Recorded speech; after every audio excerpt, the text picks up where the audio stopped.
Welcome to omega India TV news. సోమవారం హవేలీ ఘన్పూర్ మండలం రైతు వేదికలో పేదింటి ఆడబిడ్డలకు కళ్యాణ లక్ష్మి షాదీ ముబారక్ పథకం ద్వారా చెక్కులు పంపిణీ కార్యక్రమంలో హవేలీ ఘన్పూర్ తహసీల్దార్ సింధు రేణుక సంబంధిత ప్రజాప్రతినిధులు ఇతర ప్రభుత్వ అధికారులతో కలిసి ఎమ్మెల్యే మైనంపల్లి రోహిత్ రావు ముఖ్య అతిథిగా పాల్గొని చెక్కులు పంపిణీ చేశారు.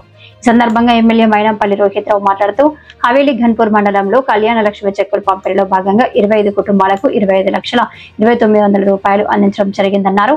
పేదింటి ఆడబిడ్డలకు ఎంతగానో ఉపయోగపడతాయని చెప్పారు. ఇంతకు ముందు 10 ఏళ్ల క్రితం మైనంపల్లి హనుమంతరావు గారు ప్రజలకు చేసిన సేవా కార్యక్రమాలను గత పాలకులు మేమే చేసినాము అని అబద్ధ మాటలతో కాలయాపన చేశారని, నియోజకవర్గంలో ప్రజలు ఎలా ఉన్నారు, ఏం తింటున్నారు, వారి యోగక్షేమాలు చూసే నాదుడే లేకుండా ఉండే అని, అదే విధంగా తెలంగాణను అప్పుల పాలు ఆగం పట్టించిండ్రు. గత 10 సంవత్సరాలు ఏ ఒక్కరికి కూడా ఇల్లు రాలేదు. ఇండ్లు దళిత బంధు పేరిట కాలాన్ని గడుపుతూ ప్రజా సంక్షేమం మరిచితిరని ఎద్దేవా చేశారు. గత ముఖ్యమంత్రి మెదక్ నియోజకవర్గంలో ఏడుపాయల అమ్మవారి టెంపుల్ కి ఒక్కసారి కూడా వచ్చిన పాపన పోలేదని, మన ప్రజా ప్రభుత్వం ఏడుపాయల అమ్మవారి ఆలయం మెదక్ చర్చ్ అభివృద్ధికి ఎంతో కృషి చేశామన్నారు. ప్రజా ప్రభుత్వం ఇందిరమ్మ రాజ్యం ఏర్పడి 18 నెలల్లో మెదక్ నియోజకవర్గాన్ని అభివృద్ధిలో అగ్రగామిగా నిలిపేందుకు కృషి చేస్తామని చెప్పారు. మన రాష్ట్ర ముఖ్యమంత్రి వర్యులు వేల కోట్ల రూపాయలు ప్రజల సేవా సంక్షేమ కార్యక్రమాలకు వెచ్చిస్తున్నారని, సన్నబియ్యం ఇస్తూనే రాష్ట్ర వ్యాప్తంగా 25,000 కోట్ల రూపాయలు రుణమాఫీ చేసిన ప్రభుత్వ కాంగ్రెస్ ప్రభుత్వం అని చెప్పారు. రైతు భరోసా, రైతు బీమా, సన్నబియ్యం, ఆర్టీసీ మహాలక్ష్మి పథకం పటిష్టంగా అమలు చేస్తామన్నారు. ఈ కార్యక్రమంలో సంబంధిత ప్రజాప్రతినిధులు, ప్రభుత్వ అధికారులు తదితరులు పాల్గొన్నారు.